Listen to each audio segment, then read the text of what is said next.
Je reçois les chevaux au moment du déchargement. Je dois les examiner avant de les laisser entrer en écurie pour éviter qu'ils amènent des maladies infectieuses depuis l'étranger. Donc ça, c'est l'aspect qu'on appelle examen vétérinaire à la sortie du camion. Ensuite, ils sont arrivés hier ou ce matin, ils entrent à l'écurie et cet après-midi, ils ressortent pour un deuxième examen qui s'appelle à ce moment-là une inspection vétérinaire où on va regarder s'ils sont prêts à la compétition. La première chose qu'on regarde, c'est d'abord à qui on a affaire. Il a un passeport, chaque cheval est identifiable par le dessin qu'il a dedans et par le texte, donc on vérifie. On vérifie que les vaccins soient à jour, que le cheval concourt pour la bonne nationalité, et ainsi de suite, et puis on va le faire trotter.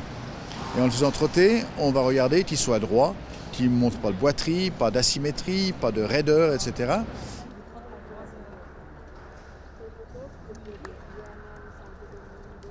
En anglais, c'est fit to compete or not. C'est-à-dire qu'on va regarder si, dans leur manière de se déplacer, le fait qu'ils participent au concours pourrait occasionner chez eux des dégâts physiques ou non.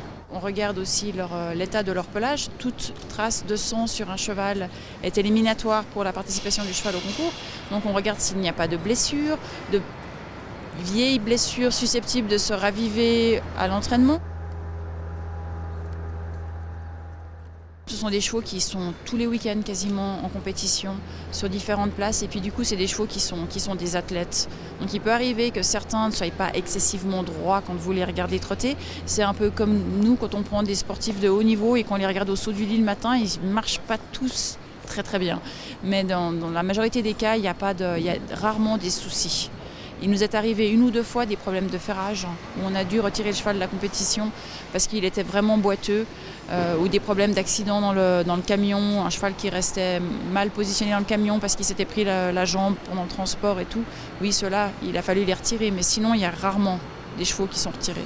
Alors tous les chevaux sont contrôlés, ils le sont tous à plusieurs reprises. Ils le sont tous en sortant du camion, ils le sont tous maintenant à l'inspection vétérinaire. Ils le sont tous en cours de route encore, il y a des épreuves, on va contrôler les bandages et les guêtres de tous les chevaux de l'épreuve. Ils passent tous à plusieurs contrôles. Il y a d'autres vétérinaires, il y a deux vétérinaires qui sont là comme vétérinaires traitants, qui sont là pour les interventions et pour les urgences. Un qui s'occupe davantage des problèmes à l'écurie et l'autre qui est sur la piste. À côté de ça, on a encore un service avec une ambulance vétérinaire qui est prête à intervenir sur la piste avec une grue, etc. s'il fallait. On a encore tout l'aspect vétérinaire de frontière où les chevaux, pour repartir d'ici, pour rentrer en Europe, doivent avoir des papiers particuliers. Et puis le dernier vétérinaire qui vient encore et qui vient sans trop dire quand il vient, c'est la responsable du doping. C'est quelqu'un qui vient faire des prélèvements pour faire des analyses anti-doping, donc du sang, des urines, de chevaux qui sont tirés au sort ou de chevaux qui nous ont paru un petit peu bizarres et que le président du jury accepte de faire passer au contrôle.